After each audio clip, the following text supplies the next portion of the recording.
Hello everyone, we are Yerato team.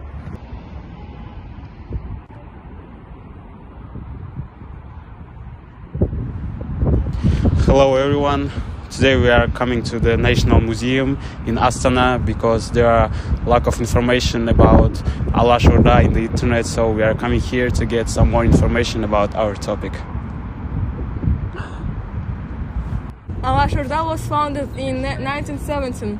And the leader was Alikhan Bukikhanov. At the beginning of the 20th century, the national movement in Kazakh society was heterogeneous. Various currents emerged, the nucleus of which became the national intelligentsia. A special place in the history of Kazakhstan of that period is occupied by the activities of a prominent politician, publicist Alikhan Muhammadovich Bukikhanov. The Alash Movement was a socio-political activity of the national intelligentsia in early 20th century Kazakhstan.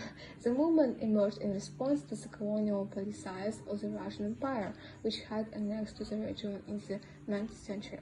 The Alash Movement was characterized by a desire for autonomy and self-determination for the Kazakh people, and it played an important role in the national liberation struggle. One key aspect of the Alash Movement was its emphasis on national identity and culture. Kazakh intellectuals and artists sought to revive and promote the Kazakh language, traditions, and customs, which had been suppressed under Russian colonial rule. The emphasis on cultural identity was seen as a way to resist assimilation and to assert the Kazakh people's distinctiveness and value. Another important aspect of the Alash Movement was its political agenda. The movement's leaders sought to establish an autonomous Kazakh state within the Russian Empire, with its own government and institutions. They envisioned a society based on democratic principles and the rule of law, with equal rights and opportunities for all citizens. From the end of 1920 until 1937-1938, almost all former functionaries of the Alash Horde, as well as active members of the Alash Party, at one time were repressed.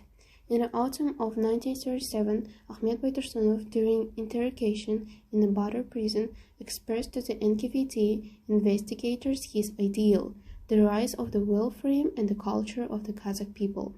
In the early 1990s, after rehabilitation, it becomes clear what contribution these people made to history and the culture of modern Kazakhstan.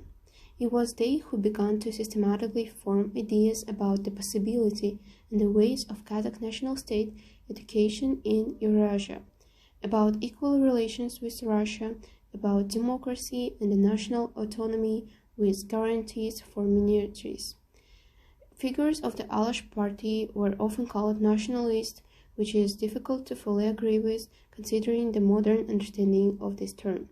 The founders of Alash, being patriots, tried to develop a policy of realizing the interests of the Kazakh people, adapting to the realities of the civil war. The ideology of Alash is in many ways close to the ideology of modern democratic federalism, accounting the interests of Kazakh people with the priority of law and the political pluralism. In conclusion, the Alash Movement was a significant socio-political activity that emerged in the early 20th century in Kazakhstan.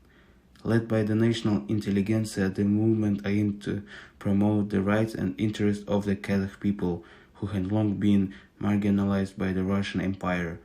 The movement played a crucial role in the development of Kazakh national identity, paving the way for the eventual establishment of the Kazakh Soviet Socialist Republic in 1936. The Alash Movement also contributed to the emergence of a new generation of Kazakh intellectuals and leaders who would shape the course of Kazakhstan history.